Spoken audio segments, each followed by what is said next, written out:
In this video, I'm going to show you how to get started with the MetaTrader 5 mobile app.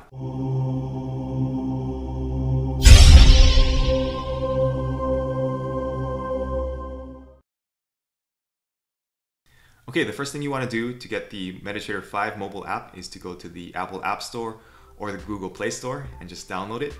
Once it's downloaded, you can tap on it and it will open up. From here, the first thing you want to do is add a broker. So if you are using the demo account or you just want to play around with it, do some practice trading, then there's a demo account already set up. If you don't want to use the demo account and you want to use your actual brokerage account, then tap on Settings in the lower right corner, then tap on New Account, and then search for the name of your broker.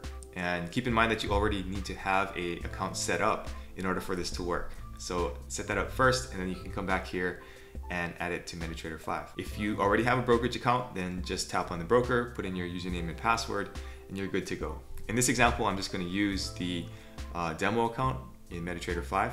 So I'm going to cancel out of there and go back to the quotes screen. So from here, the next thing you want to do is set up your currency pairs that you're going to trade.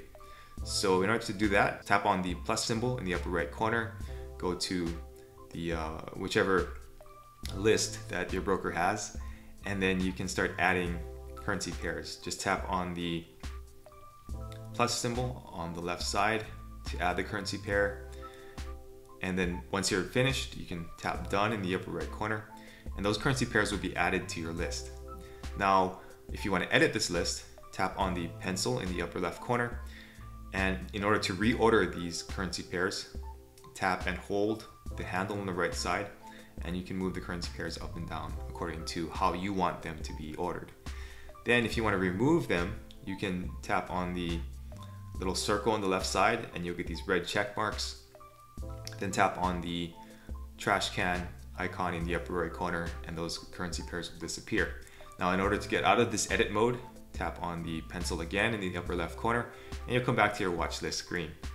Now from here, let's take a look at the charting. So if you tap on any of these currency pairs, you have these options to trade, chart, details, statistics, and depth of market.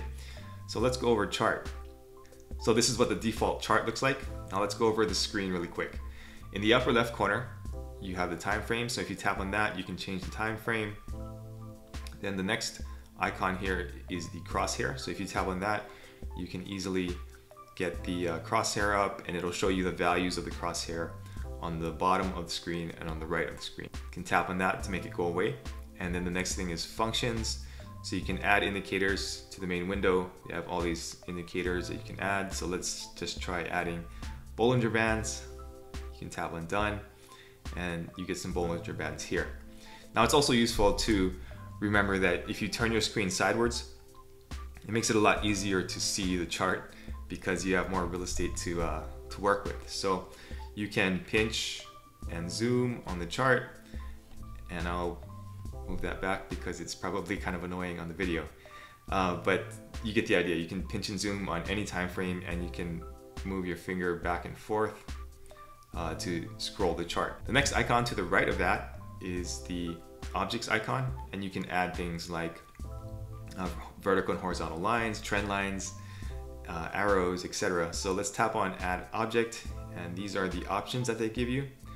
It's a little limited because this is the mobile version, but for most traders I think this is okay, and it'll at least give you some basic charting objects that you can use to mark up your charts. Okay, let's say you want to draw a trend line. So you start by tapping the chart at the point that you want to start the trend line, and then you'll see a little red dot show up, and then you can tap and hold that red dot, and then you can extend it to where you need it to be.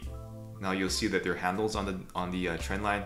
So in order to remove those, just tap on the trend line again, and then if you tap on the trend line and hold it, then you can delete it, or you can change the properties of the trend line.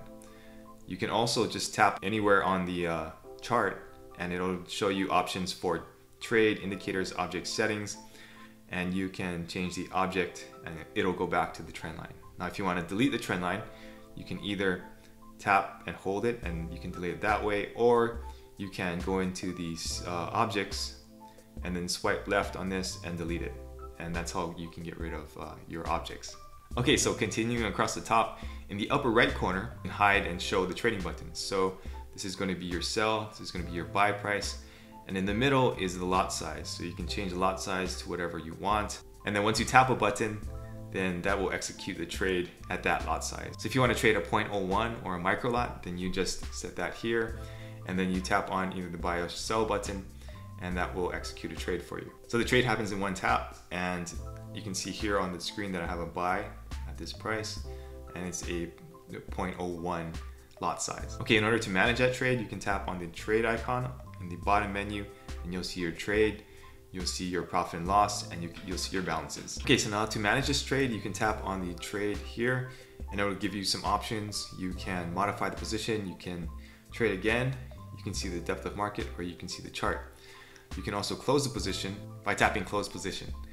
So let's close this position, and it will show you a screen, and you can tap on this orange button here to close it, and you'll see the execution.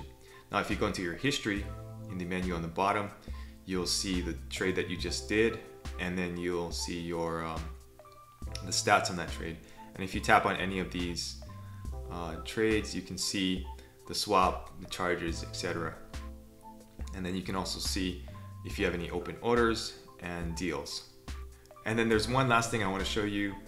You can place a manual trade by hitting the trade icon in the bottom menu, and then hit plus in the upper right corner. And this type of order execution is a little bit different than the instant execution that we did before. So this can be a little confusing, but let's get into it. So at the top here is the lot size. So the lot size in the middle is the lot size that you're going to execute. Now you can add a micro lot by tapping on the +01, or you can add a mini lot by adding on the +0.1. And if you want to subtract, then you can subtract it this way. I don't know, that's a little clunky to me, but you know, I guess that's the way they want to do it. So next you can set the stop loss. So you can tap on this plus symbol to increase the price the stop loss is at, and you'll see the little line at the bottom of the screen here, and that will go up according to where you want to place a stop loss. If you want to move it down, hit the minus symbol. Same thing with the take profit.